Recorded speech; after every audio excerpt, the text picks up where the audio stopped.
nós teremos aqui o presidente do Sindipetro e também o presidente do Sindiquímico para fazer uma exposição a respeito de um tema que tem sido objeto de debate nos últimos dias, que é não só a questão da Petrobras, mas que é a questão energética no Brasil, a sua soberania, e creio que ninguém mais apropriado que essas pessoas que estão no dia a dia para fazer esse debate. Então, eu não vou me delongar, senhor presidente, porque acredito que a pessoa correta para fazer isso é o Mário, que está aqui, e quero agradecer também a presença da diretoria, tanto dos petroleiros, Sindipetro, como Sindiquímico. Nós já estivemos aqui por diversas vezes, falei hoje novamente com o deputado Pedro Lupion, falando sobre a situação da Petrobras, e esperamos que, a partir de hoje, nós possamos, inclusive, ter, não eu, volto a dizer, mas a diretoria dos petroleiros, a reunião com a governadora Cida Borghetti. Então, fica com o doutor Mário para fazer a exposição. Obrigado. Eu concedo, então, a palavra nesse momento, ainda por 12 minutos, ao Mário Alberto Dalsuto, presidente do Sindipetro. Boa tarde, senhores deputados, boa tarde, presidente. Queria agradecer o espaço para colocar esse assunto que nas últimas semanas vem fervilhando a nação brasileira, em especial o deputado Tadeu pelo convite. Queria começar já falando... Por favor, som aqui para a tribuna.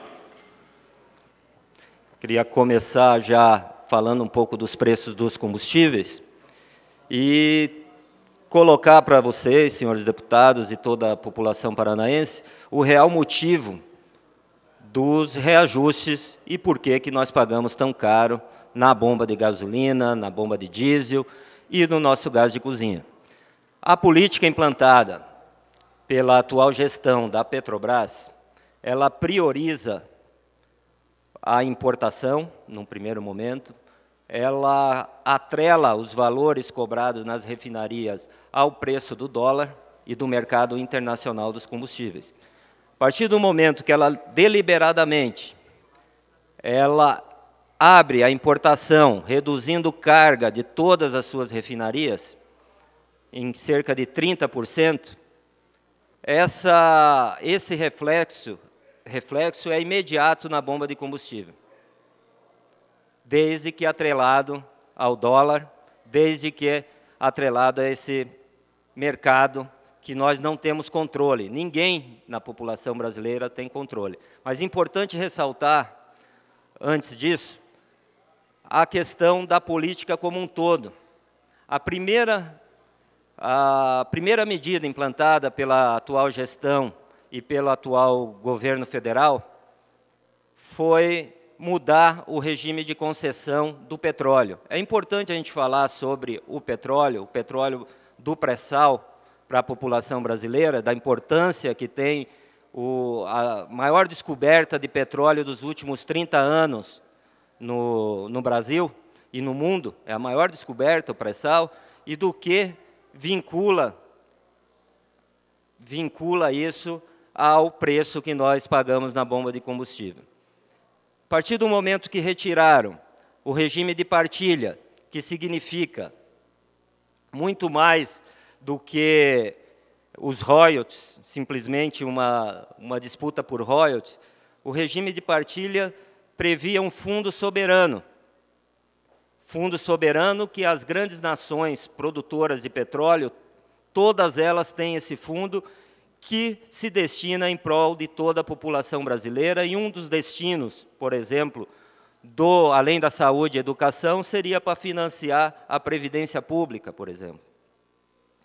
E isso estava colocado. E a primeira medida do governo, em 2016, foi retirar o regime de partilha e abrir o regime de concessão, onde no último leilão foi entregue barris de petróleo, que nós temos no Brasil, no pré-sal, por menos do que uma latinha de refrigerante o barril. Isso é incrível. E já tem outro leilão marcado para agora, quinta-feira, dia 7. E isso atrela todo o mercado, porque abriram para as concorrentes da Petrobras.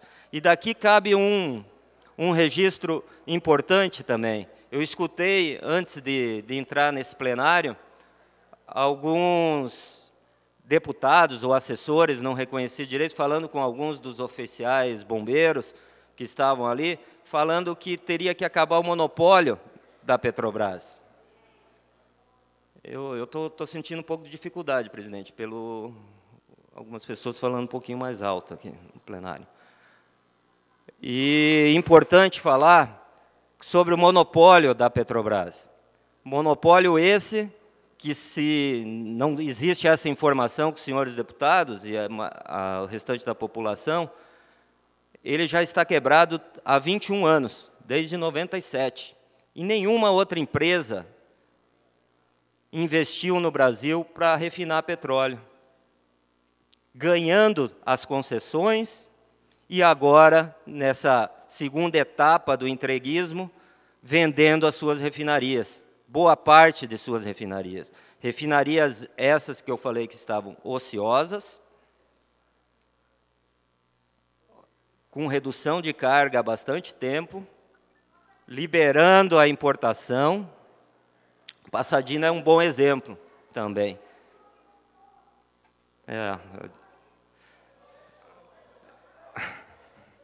Enfim, a política de preços colocada se reflete automaticamente nessa importação. A gente vai tentar também, para esclarecer a população, que pelo visto tem muita gente mal informada aqui, do que compõe a gasolina, o preço da gasolina na refinaria, cerca de 1/3 é o que corresponde ao preço da refinaria e o restante na mão de distribuidoras e na mão dos impostos.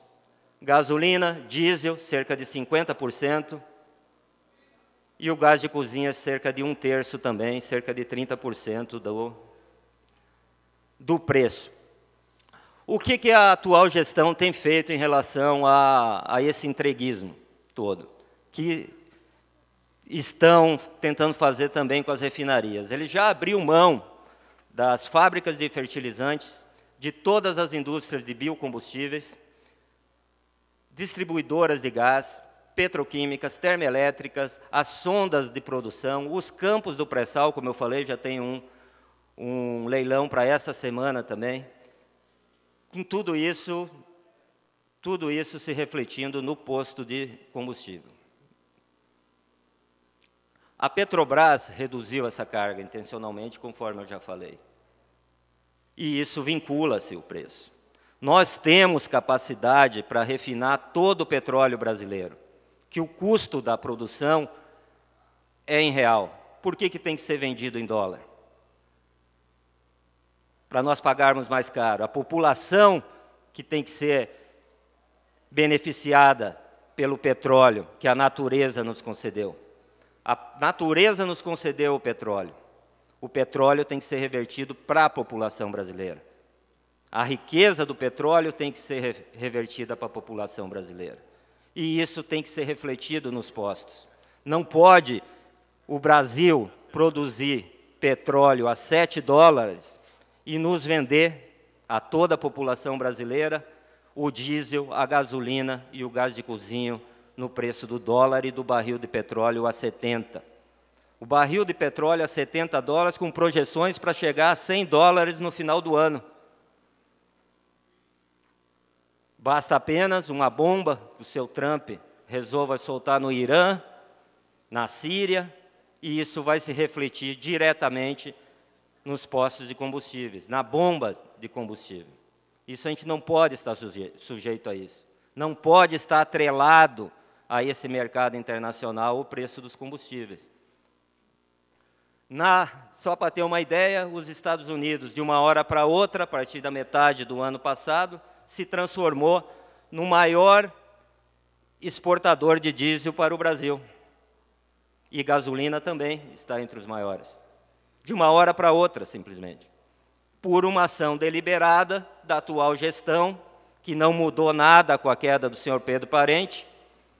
Já teve 2 aumentos dos combustíveis de gasolina pós-greve de caminhoneiros.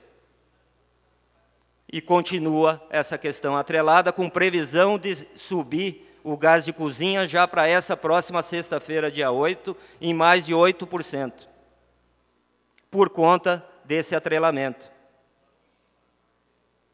Na gasolina também aumentou, só o que os Estados Unidos exportam para o Brasil no último ano.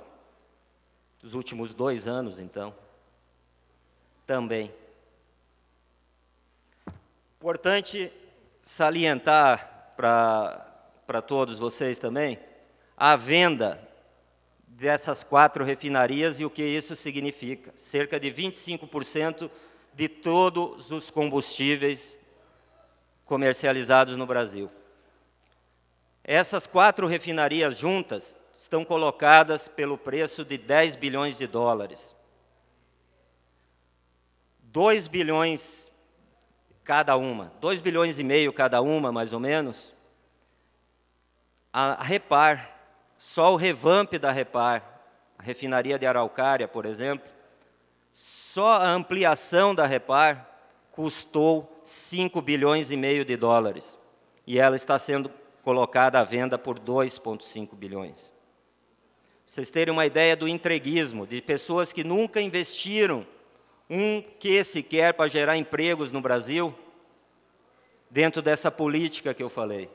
Política essa que também a questão da indústria naval é bom ser refletida aqui. 140 mil empregos nos 2 últimos anos. 140 mil empregos perdidos só pelo corte do conteúdo nacional e para fazer plataformas em Singapura, na China, gerando empregos lá fora e não mais aqui no Brasil. Nós vamos ter um problema muito sério, presidente Traiano, no litoral paranaense, em Pontal do Paraná, que não tem mais projetos ao concluir a plataforma que está sendo construída ali. Ficarão milhares de desempregados, não só diretamente na construção da plataforma, mas os empregos indiretos das pousadas, dos hotéis, dos restaurantes. Então, vai ser um problema sério que está sendo gerado ali. E isso tudo está dentro dessa grande política. Centralizando no nosso Estado, do que representa o que está sendo colocado à venda, entregue a preço de banana a nossa refinaria, representa ainda 6 terminais aquaviários, 6 terminais terrestres e 46 linhas de dutos. Isso nas 4 refinarias. A Fafem Paraná também está sendo colocada à venda por um grupo russo, também atrelado, onde a dependência é total de fertilizantes nitrogenados e simplesmente estão entregando para grupos estrangeiros também. Precisamos ficar bastante atentos a isso. A refinaria de Araucária, ela representa, como eu falei, cerca de 12%, só a refinaria de Araucária. E está sendo entregue com possibilidade da Petrobras ser extinta no sul do Brasil. Não termos mais, que a refinaria do Rio Grande do Sul, a Refap, também está sendo colocada nesse pacote de vendas. Os terminais que nós temos da nossa base, Terminal Marítimo de São Francisco do Sul, que também está sendo colocado, entregue junto com essa malha toda, Terminal Marítimo de Paranaguá, o OSPAR, o OLAPA e o OPASC. Por favor, eu lhe concedo 1 minuto para concluir. Tá ok. Então, quero deixar aqui, passar o recado que nós queremos trazer do que representa a Petrobras. E queria agradecer muito aos senhores deputados, obrigado, presidente, e até a próxima.